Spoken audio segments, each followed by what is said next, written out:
Hello and welcome again dear students to A1 mathematics classes. This is Ankit Dwivedi.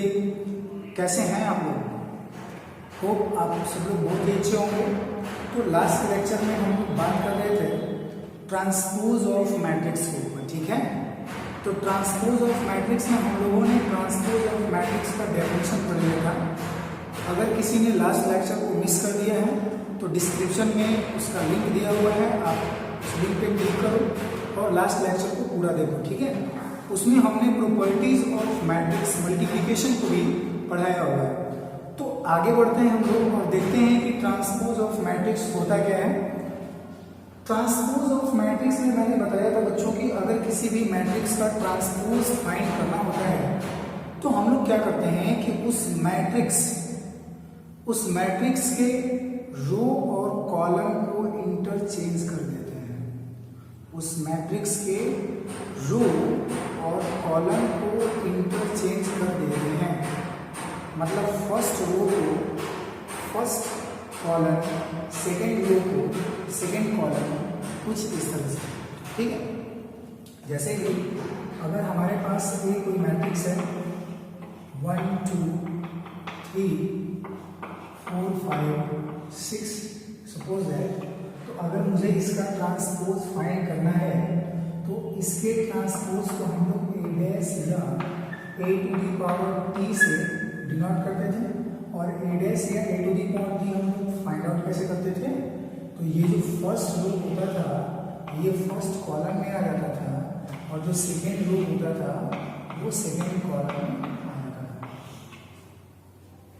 मैंने बच्चों ये भी बताया था कि अगर a कोई मैट्रिक्स है जिसका कि ऑर्डर है n क्रॉस n, तो इसका ट्रांसपोज जो मैट्रिक्स होगा दैट मींस a डैश जो होगा उसका जो ऑर्डर होगा वो हो जाएगा n क्रॉस n, ठीक है। तो इतनी बातें हम लोग पढ़ चुके थे। अब आइए देखते हैं कि कुछ प्रॉपर्टीज है ट्रांसपोज के ऊपर। तो क्या क्या प्रॉपर्टीज हैं ट्रांसपोज की, आइए उसके ऊपर हम लोग डिस्कस करते हैं। तो आइए बच्चों देखते हैं हम लोग कि ट्रांसपोज की क्या क्या प्रॉपर्टीज होती हैं। प्रॉपर्टीज ऑफ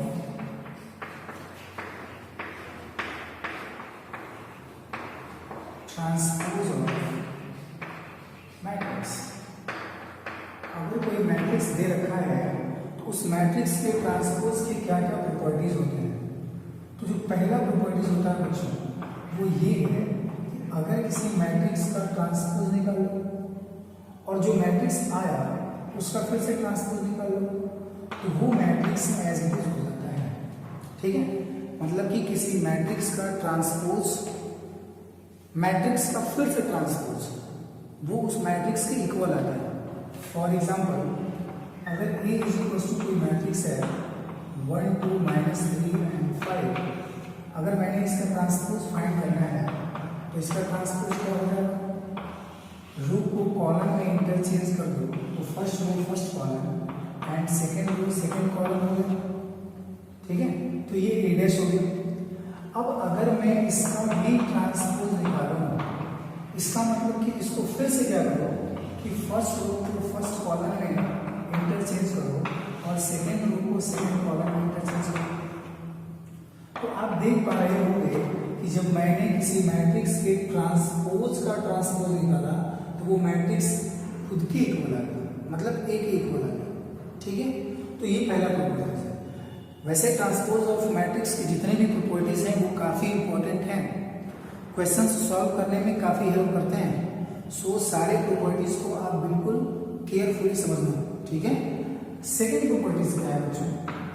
सेकेंड प्रॉपर्टीज ये है कि अगर k कोई स्केलर है और मैंने k a में a कोई मैट्रिक्स है जिसमें मैंने k का मल्टीप्लाई किया, जो मैट्रिक्स मिला मैंने उसका ट्रांसपोज निकाला, तो यहाँ पे ये जो होता है वो k a डैश इक्वल हो जाता है।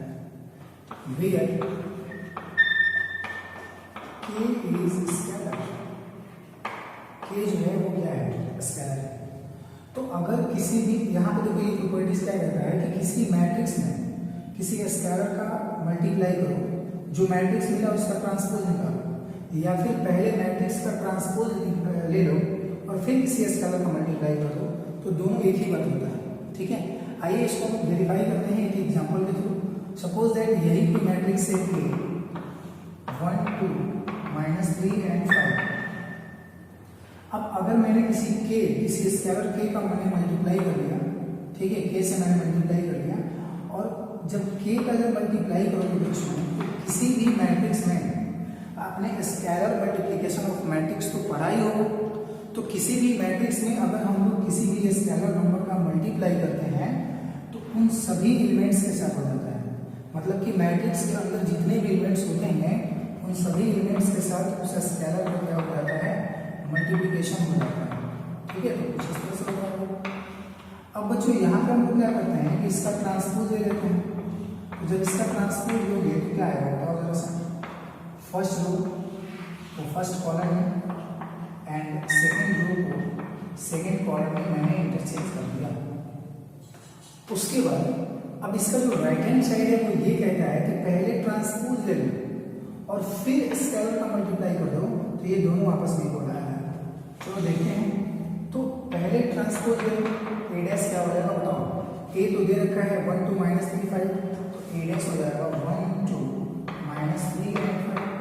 और तब मैंने यहाँ पे यदि k का मल्टीप्लाई कर दिया तो k का मल्टीप्लाई फिर से स्केलर मल्टीप्लिकेशन ऑफ मैट्रिसेस, याद करो k का मल्टीप्लिकेशन सबके साथ करना पड़ेगा बारी बारी से। तो ये हो जाएगा k -3k 2k and 5k। Is that clear? Okay, तो यहाँ पे पहला प्रॉपर्टीज है कि किसी मैट्रिक्स का अगर मैं ट्रांसपोज लूँ और जो नया मैट्रिक्स मिला फिर से मैं उसका ट्रांसपोज ले लूँ तो वो मैट्रिक्स एज इट इज हो जाता है। और दूसरा प्रॉपर्टीज है बच्चों की, अगर कोई मैट्रिक्स है, अगर मैंने उसमें किसी स्केलर का मल्टीप्लाई किया तो जो मैट्रिक्स मिला मैंने उसका ट्रांसपोज लिया और वो जो है इक्वल होगा। किसके इक्वल होगा कि पहले ट्रांसपोज ले लो और फिर उस स्केलर का मल्टीप्लाई कर दो तो उसके इक्वल होगा। और यहाँ पे दोनों प्रॉपर्टीज को बच्चों हम लोग एक एग्जाम्पल से वेरीफाई कर चुके हैं। बात समझ में आ सकती है? और तो अब अगला प्रॉपर्टीज क्या है, आइए उसको देखते हैं। तो आइए बच्चों देखते हैं कि नंबर 31 प्रॉपर्टीज क्या है हमारा। नंबर 31 प्रॉपर्टीज ये है कि if A and B are two matrices of same order. मैं यहाँ पे सेम ऑर्डर क्यों कह रहा हूँ, क्योंकि ए और बी प्लस के लिए कंफर्मेबल तभी होते हैं जब दोनों के ऑर्डर सेम होते हैं। तो अगर ए और बी सेम ऑर्डर के दो मैट्रिक्स हैं तो A plus B whole dash is equals to A dash plus B dash.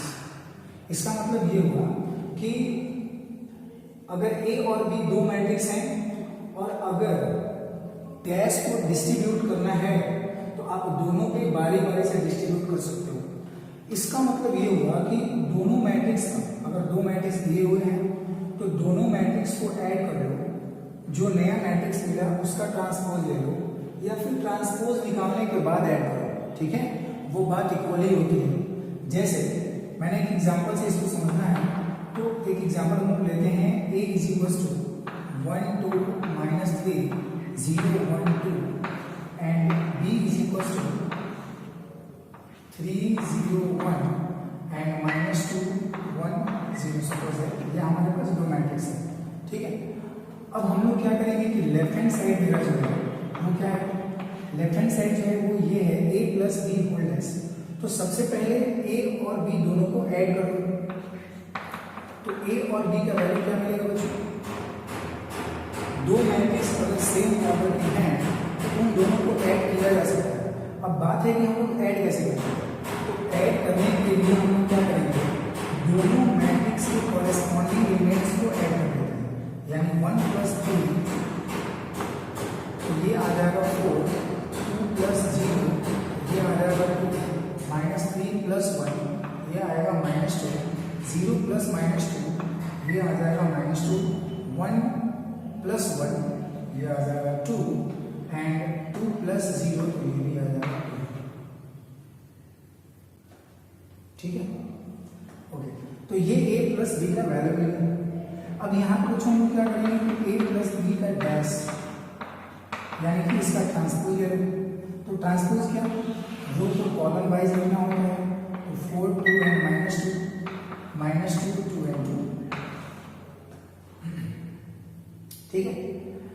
अब राइट हैंड साइड हमारा क्या है, राइट हैंड साइड में कहता है कि दोनों मैट्रिक्स का पहले ट्रांसपोज ले लो, दोनों मैट्रिक्स का पहले ट्रांसपोज ले लो और फिर उसको ऐड करो। ठीक है, दोनों मैट्रिक्स का पहले ट्रांसपोज ले लो तो ए ट्रांसपोज क्या आ रहा है बताओ जल्दी से। ए ट्रांसपोज जो है, जो ए ये दिया हुआ है तो ए ट्रांसपोज 1 2 -3 0 1 2 और बी ट्रांसपोज क्या है, बी 0 1 -2 1 0, ऐसा आ जाएगा।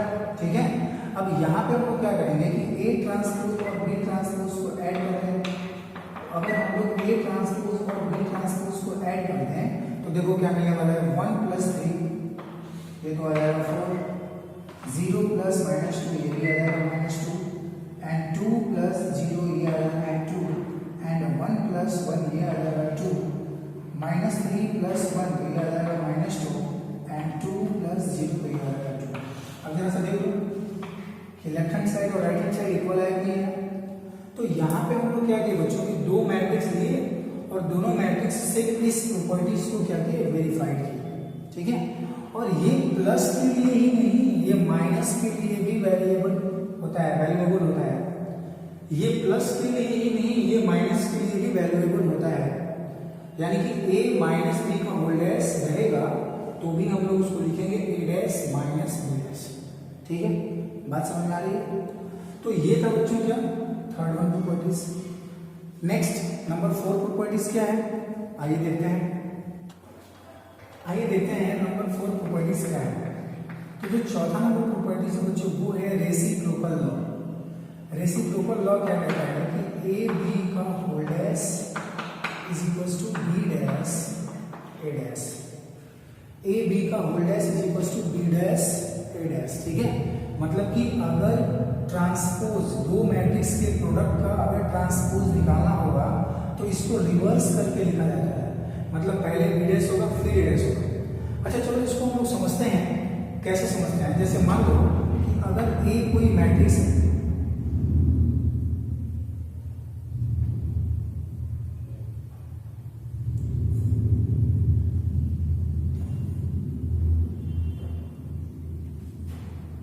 तो अगर मान लो ए कोई मैट्रिक्स है जिसका कि ऑर्डर है m क्रॉस n और बी कोई मैट्रिक्स है जिसका कि ऑर्डर है m क्रॉस n। अगर ए कोई मैट्रिक्स है जिसका कि ऑर्डर है m क्रॉस n और बी कोई मैट्रिक्स है जिसका कि ऑर्डर है m क्रॉस p, तो यहाँ पे जो ए बी मैट्रिक्स होगा इसका ऑर्डर क्या हो जाएगा, यहाँ पे जो ए बी मैट्रिक्स होगा इसका ऑर्डर हो जाएगा, बताओ जल्दी से, m क्रॉस p होगा। और जब बच्चों हम लोग ए बी का ट्रांसपोज ले लेंगे, जब हम लोग ए बी का ट्रांसपोज लेंगे तो उसका ऑर्डर हो जाएगा p क्रॉस n, है ना, ये मैंने ऑलरेडी बताया है। ओके, और यहाँ पे देखो जरा सा b डैश, तो b डैश का ऑर्डर क्या हो जाएगा, जो b का ऑर्डर है a क्रॉस p, तो b डैश का ऑर्डर हो जाएगा p क्रॉस n। और चूंकि a डैश का ऑर्डर, a का ऑर्डर है m क्रॉस n, तो a डैश का जो ऑर्डर होगा वो हो जाएगा m क्रॉस n। अब जरा सा देखो कि b डैश और a डैश ये दोनों का ऑर्डर क्या होगा, b डैश और a डैश का, तो ये तो छोड़ देते हैं हम लोग, जो ऑर्डर होता है यही बन जाता है, उसको कहते हैं p क्रॉस n। तो यहाँ पे तुम लोग देख रहे होंगे कि a b का होल डैश इसका जो ऑर्डर है p क्रॉस n है और b डैश इसका भी ऑर्डर क्या है p क्रॉस n है। तो यहाँ पे एक चीज तो क्लियर है कि हम लोग जो है ए बी का होल डैश, ये जो प्रॉपर्टीज है रेसिप्रोकल लॉ, ये जो है वो वैल्यूएबल है, मान्य है। ठीक है, अगर मान लो कि जैसे कि हम लोग प्लस में लिए थे, प्लस में क्या करेंगे, ए बी का whole dash A dash plus B dash करते थे, ए बी के होल डैश को हम क्या करते थे, A dash plus B dash करते थे।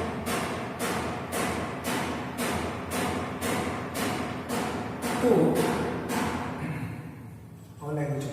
तो a प्लस बी के होल डैश को हम क्या करते थे, a dash plus B dash करते थे। तो यहाँ पे ऐसा होगा कि a b का whole dash equal to a dash b dash. ठीक है, क्यों नहीं होगा, क्योंकि a डैश, अगर मैंने a डैश और इनटू b डैश का निकालना है ऑर्डर, तो देखो ना यहाँ पे a डैश का जो ऑर्डर है वो m क्रॉस n है और b डैश का जो ऑर्डर है वो P क्रॉस N है, तो ये तो इक्वल है ही नहीं, तो यहाँ पे तो सी आर प्रसाद में सेटिस्फाइड ही नहीं कर रहा है। इसका मतलब ये हुआ कि ए डैश बी डैश अगर आप ऐसा लिखते हो तो वो फिर गलत हो जाएगा, मतलब A B whole dash equal to अगर आप ऐसा लिखते हो ए डैश बी डैश वो फिर गलत हो जाएगा। ठीक है, तो रेसिप्रोकल लॉ यही कहता है। वैसे आप यहाँ पे मैंने ऑर्डर के फॉर्म में इसको प्रूफ किया, आप यहाँ पे सेपरेट दो मैट्रिक्स लोगे ए और बी और उससे उसको क्या करोगे, प्रूफ करोगे। ठीक है, ऑलराइट। अच्छा, यहाँ पे अगर उसी तरह से ए बी सी और इसका डैश हो, according to reciprocal law C dash B dash और ए डैश हो जाता है। ठीक है, इतनी बात आ रही है सबको समझ में? तो आइए प्रॉपर्टीज ऑफ ट्रांसपोज के ऊपर एक दो क्वेश्चंस करते हैं और देखते हैं कि क्वेश्चन में प्रॉपर्टीज कैसे अप्लाई होता है। ऑलराइट, तो आइए देखते हैं क्वेश्चन। तो आइए बच्चों देखते हैं क्वेश्चन क्या है। If matrix A is equal to, एक मैट्रिक्स दिया हुआ है where A B C are real numbers such that A plus B plus C greater than 0 and ABC is equals to 1 and A dash A is equals to Y, find value of AQ BQ C। ठीक है, ये question जो है आपके IIT में पूछा गया question है। आइए इसको सॉल्व करते हैं और देखते हैं कि इसके लिए क्या अप्रोच मुझे लगाना पड़ेगा, कैसे इसके लिए ट्रांसपोज के प्रॉपर्टीज को हम लोग अप्लाई करने वाले हैं। ठीक है, तो आइए इसको सॉल्व करते हैं। हमारे पास एक मैट्रिक्स दे रखा है A is equals to ABC, BCA, CAB। Alright, तो इसका ट्रांसपोज जल्दी से बता दो क्या होगा। तो इसका ट्रांसपोज होगा, मैंने फर्स्ट रो को फर्स्ट कॉलम में, सेकंड रो को सेकंड कॉलम में एंड थर्ड रो को थर्ड कॉलम में लिख देना है, तो ये इसका ट्रांसपोज मिल जाएगा। अब यहाँ पे एक इक्वेशन दे रखा है बच्चों A dash A is equals to I, तो हम लोग क्या करेंगे, A डैश A में मल्टीप्लाई करेंगे और उसको I के इक्वल रख देंगे। अच्छा, I क्या है, I is an identity matrix. I जो है वो एक आइडेंटिटी मैट्रिक्स है और उस आइडेंटिटी मैट्रिक्स का ऑर्डर क्या होगा, उस आइडेंटिटी मैट्रिक्स का ऑर्डर वही होगा जो कि A का ऑर्डर होगा, मतलब A जिस ऑर्डर का स्क्वायर मैट्रिक्स होगा I उसी ऑर्डर का क्या होगा, आइडेंटिटी मैट्रिक्स होगा। ओके, तो यहाँ पे A डैश का मैंने वैल्यू पुट कर दिया A B C B C A C A B into A का value A B C B C A and C A B, और ये किसके ऊपर है बच्चों, ये I के इक्वल है। तो जो चूंकि जो A है वो 3x3 ऑर्डर का जो मैट्रिक्स है, स्क्वायर मैट्रिक्स, सो I जो होगा वो भी 3x3 ऑर्डर का आइडेंटिटी मैट्रिक्स होगा। तो यानी क्या हो जाएगा 1 0 0 0 1 0 0 0 1 ऐसा हो जाएगा। ठीक है, ऑलराइट, तो यहाँ पे मैं इसको सॉल्व करता हूँ। देखो ध्यान से, मैंने फर्स्ट रो को उठाना है और फर्स्ट कॉलम के साथ मल्टीप्लाई कर देना है, तो क्या मिलेगा A square plus B square plus C square, और बिल्कुल फर्स्ट रो को लो, सेकेंड कॉलम के साथ मल्टीप्लाई करो, AB plus BC plus C, उसी तरह से फर्स्ट रो को लो और थर्ड कॉलम से मल्टीप्लाई करो AC plus AB plus BC, है ना। उसी तरह से बच्चों हम लोग क्या करेंगे, फर्स्ट रो सेकंड रो को लेंगे और तीनों कॉलम्स के साथ बारी बारी से मल्टीप्लाई कर देंगे। ठीक है, तो AB plus BC plus AC, और ये आ जाएगा B square plus C square plus A square, और ये आ जाएगा BC plus CA plus AB। ठीक है, यहाँ पे मैंने थर्ड रो को उठाना है और तीनों कॉलम के साथ बारी बारी से मल्टीप्लाई करना है, तो ये आएगा CA plus AB plus BC, ये आएगा BC plus AC plus AB, और ये आएगा C square plus A square plus B square and is equals to 1 0 0 0 1 0 0 0। ठीक है, मैंने यहाँ पे कुछ नहीं किया है, सिर्फ मैंने दोनों को मल्टीप्लाई कर दिया है, और चूंकि मल्टीप्लाई करते आपको भी आता है तो आप खुद से भी मल्टीप्लाई करके देखना। अब यहाँ पे दोनों मैट्रिक्स चूंकि इक्वल दिया हुआ है तो कुछ तो इक्वल होने वाला है, कुछ तो यहाँ पे इक्वेशंस मिलेगा मुझे, और इक्वेशन क्या मिलेगा, कॉरेस्पॉन्डिंग एलिमेंट्स को हम क्या करेंगे, इक्वेट कर लेंगे। तो यहाँ पे मुझे दो इक्वेशंस निकल के आएंगे सामने, A square plus B square plus C square is equal to 1 and A B plus B C plus C is equal to 0। बच्चों यहाँ पे जितने भी एक्सप्रेशंस हैं वो क्या है, वो अल्टीमेटली क्या लिखे हुए हैं, A B plus B C plus C A ही लिखे हुए हैं। आप चेक कर लो, A B plus B C plus C A B plus B C plus C A B plus B C plus C है ना। तो वो अल्टीमेटली क्या लिखे हुए हैं, यही लिखे हुए हैं। तो ये 0 के इक्वल है, ठीक है। तो यहाँ से हमको दो इक्वेशंस मिले। ऑलराइट बच्चों, इतनी बात सबको आ रही है सामने। तो पहले आप इतना वीडियो को पॉज करो और इतना नोट कर लो, फिर हम लोग आगे देखते हैं। Alright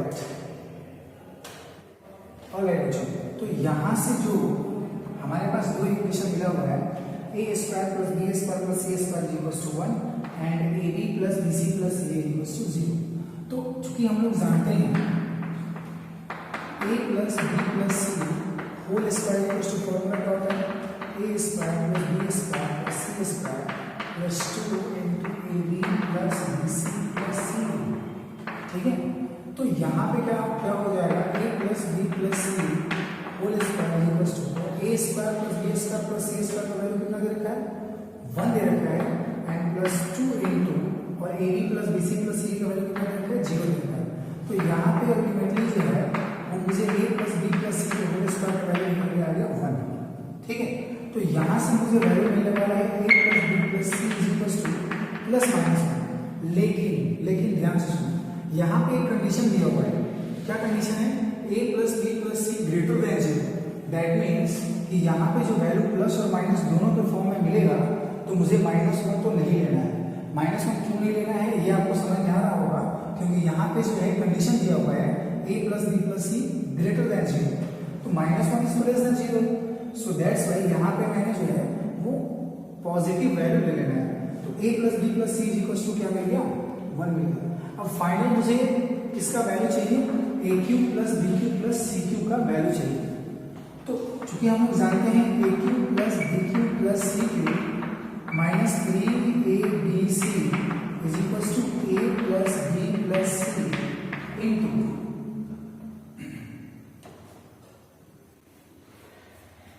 A plus B plus C into A square plus B square plus C square minus A B minus B C minus C. ठीक है, ऐसा होता है A cube plus B cube plus C cube minus 3ab C is equal to A plus B plus C into A square plus B square plus C square minus A B minus B C minus C होता है। Alright, तो अब यहाँ पे हम लोग क्या करने वाले हैं, जरा सा ध्यान से देखो, ये पूरा लंबा वाला जो फॉर्मूला है, मुझे वैल्यू चाहिए इसका a cube plus B cube plus C cube -3 और ए बी सी का तो वैल्यू ऑलरेडी दे रखा है 1। तो यहाँ पे मैंने 1 कम कर देना है। ए बी सी का वैल्यू मैंने ए प्लस बी प्लस सी का वैल्यू मैंने यहाँ पे अभी कैलकुलेट करा, कितना है 1 है इंटू ए square plus B square plus सी स्क्वायर का वैल्यू कितना है 1 एंड यहाँ से जो हम लोग नेगेटिव कॉमन कर देंगे तो यहाँ पर बच्चों सब ये 1 आ जाएगा, प्लस में आ जाएगा। ठीक है, तो a B plus B C plus c तो ये कितना है 0 है।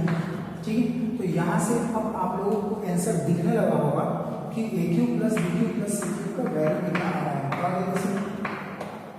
Yes, very good, 1 and -3 so उधर ले जाओ, +3 दैट मींस 1 + 3 कितना आ गया 4 आ गया। ठीक है, तो आप क्या यहाँ पे ये बहुत ज़्यादा डिफिकल्ट क्वेश्चन नहीं था, बहुत ज़्यादा कॉम्प्लिकेटेड क्वेश्चन नहीं था, बट फिर भी ये जेईई में पूछा गया क्वेश्चन था। बस समझ में आई? तो आई होप ये सारी चीज़ें आपको समझ में आई होंगी। आप घर पे प्रैक्टिस करो, अपने टेक्स्ट बुक से जितना अधिक से अधिक हो सके आप उसको प्रैक्टिस करो। ठीक है, आइए हम लोग एक और क्वेश्चन देखते हैं क्या है। ऑलराइट बच्चों, तो ये जो क्वेश्चन है आज के लेक्चर का लास्ट क्वेश्चन है। तो आइए देखते हैं कि ये क्वेश्चन क्या कह रहा है।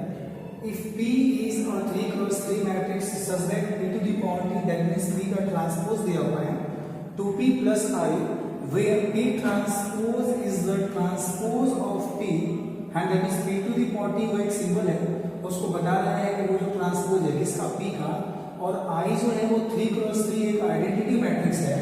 Then there exist a column matrix, तब कोई कॉलम मैट्रिक्स X इस प्रकार एग्जिस्ट करता है। किस प्रकार? हमारे पास 4 ऑप्शंस हैं और चारों ऑप्शन में से कौन सा ऑप्शन सही है ये मुझे बताना है। और ये क्वेश्चन भी आपके जेईई एडवांस में आया है क्वेश्चन। ये IIT जेईई एडवांस में आया क्वेश्चन है 2013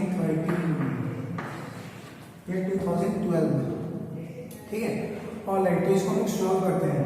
हमारे पास कुछ तो दिया हुआ है, एक इक्वेशन दिया हुआ है p to the power t यानी p transpose is equal to 2p plus, ठीक है।